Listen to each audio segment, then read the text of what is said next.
je mets une cuillerée de bicarbonate de soude. Je rince préalablement mes raisins. Et ce n'est pas fini. Je les passe dans l'eau avec le bicarbonate. Je les rince à nouveau. Et là, c'est terminé. Vous voyez, c'est quand même galère. Tout ça pour rincer une simple grappe de raisin. Et Florence fait la même chose pour tous ses fruits et légumes. Depuis qu'elle est enceinte, les microbes et les pesticides sont devenus ses ennemis jurés. Et elle n'est pas la seule. Aujourd'hui, la plupart des Français lavent leurs fruits et légumes avant de les manger. Mais chacun sa technique. Je les passe à l'eau courante et je gratte avec une brosse. Je lave la salade avec du vinaigre blanc, surtout si elle est sale. Je les fais tremper dans de l'eau et un peu de bicarbonate de soude. Mais toutes ces méthodes sont-elles vraiment efficaces? Et faut-il à tout prix laver ses fruits et légumes? Pour en avoir le cœur net, nous nous sommes rendus dans un laboratoire de recherche spécialisé. Ici, on ne rigole pas avec l'hygiène alimentaire. Il faut laver ses fruits et légumes parce qu'il y a des micro-organismes, des champignons, des bactéries. Et ce ne sont pas des salades. Notre spécialiste a recensé tous les micro-organismes présents sur une feuille de laitue. Le résultat est édifiant. À la surface d'une feuille de salade, vous pouvez trouver des listériaques, vous pouvez trouver des entérocoques, vous pouvez trouver aussi des champignons, dont certains peuvent éventuellement présenter des risques. Et notamment d'attraper une bonne gastro. Tout ça sans parler des pesticides, car la moitié de nos fruits et légumes sont traités. Et même si les traitements sont réglementés, la plupart de ces produits ont mauvaise presse. À haute dose, ils seraient carrément dangereux pour la santé. Alors comment faire pour les éliminer? Tu vois, c'est un savon fait pour laver les légumes. T'en as déjà vu? Oui. T'as déjà vu du savon pour laver les fruits? Non. Moi non plus. Alors, qu'est-ce qu'il faut faire? Regarde. Maud est une maman prudente. Alors, pour être sûre d'éradiquer les pesticides, elle vient d'acheter sur Internet un produit soi-disant révolutionnaire, un savon spécial fruits et légumes à 7 €. Elle va le tester pour la première fois avec Roman, son fils de 4 ans et demi. Alors, qu'est-ce qu'il faut faire d'abord? Il faut mettre de l'eau froide. D'accord. Donc, a priori, rien de plus simple, il n'y a qu'à verser de l'eau dans l'évier et y ajouter 2 doses de savon. Le savon ne mousse pas, donc il ne laisse aucune trace, c'est facile à rincer. C'est de l'eau avec du savon dedans. Oui, c'est de l'eau avec du savon dedans. Est-ce que tu sens le savon? Oui.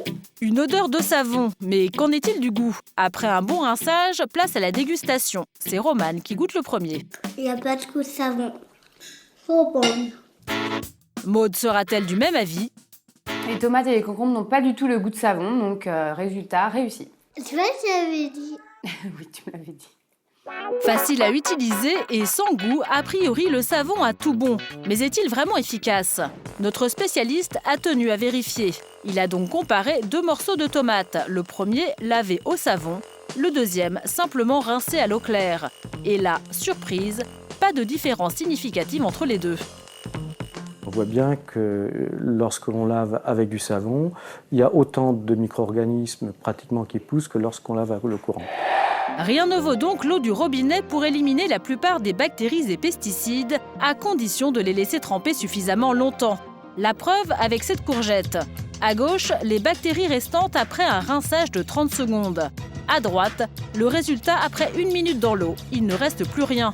L'eau du robinet serait donc la meilleure méthode. Mais tout le monde n'est pas de cet avis. Qu'est-ce que vous avez comme variété? Je vois que vous avez de la laitue. Jean-Baptiste Gatignol n'est pas un client comme les autres. Son métier, traquer les microbes et les mauvaises habitudes dans les cuisines des restaurants. Et d'après cet expert en hygiène alimentaire, pour limiter les risques d'absorber bactéries et pesticides, la première chose, c'est de bien choisir ses fruits et légumes. Il est préférable de prendre effectivement des fruits et des légumes qui ne soient pas abîmés, tapés, ce qu'on appelle aussi tachés, pour éviter tout développement bactériologique. Évitez donc les légumes abîmés qui vont développer plus vite des bactéries.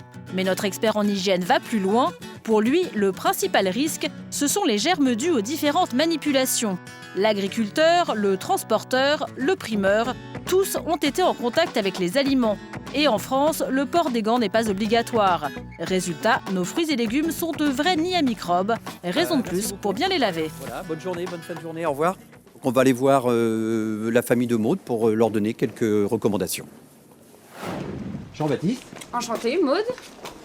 Entrez. Merci. L'expert va expliquer à Maud, notre testeuse de savon, comment bien laver ses fruits et légumes. Alors, Habituellement, comment faites-vous pour laver votre salade? Je la passe à l'eau claire et ensuite je l'égoutte. Pour notre spécialiste, ce n'est pas suffisant, car on n'est jamais sûr que le consommateur laisse tremper suffisamment longtemps. Des précautions supplémentaires s'imposent. Hein, donc, dans un premier temps, dans une eau claire, pour enlever les moucherons et puis la terre. Et puis, dans un deuxième temps, on rajoute effectivement du vinaigre. Le vinaigre d'alcool a des propriétés antibactériennes, tout comme le bicarbonate de soude. Notre expert le préconise pour laver tous les légumes, même ceux qui seront épluchés. Et pour le goût du vinaigre, en rinçant bien, il disparaît totalement. Donc là, on va effectivement laver la pomme de terre et puis il est préférable de les brosser. Brosser permet d'enlever plus de terre et aussi plus de pesticides. Mais pour notre expert, il reste une dernière étape. Donc là, maintenant, notre pomme est propre. Qu'est-ce qu'on va faire? On la laisse sécher?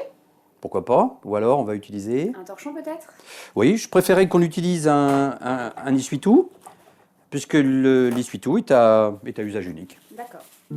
En résumé, avant de manger vos légumes, veillez à respecter les 3 règles élémentaires. Première règle, rincez 1 minute à l'eau claire ou à l'eau vinaigrée. Règle numéro 2, brossez pour retirer le maximum de pesticides. Règle numéro 3, utilisez de l'essuie-tout pour les sécher. La leçon est terminée. L'élève s'est-elle montrée à la hauteur? Je pense que Maud, elle est comme la majorité des Français, elle prend quelques précautions, mais elle n'en prend pas assez. Que maintenant, avec les quelques conseils que je lui ai prodigués, elle devrait se débrouiller beaucoup mieux. Maud a maintenant toutes les cartes en main pour devenir une vraie pro du lavage de fruits et légumes. Grâce à tous ces conseils, Romane pourra se régaler sans danger.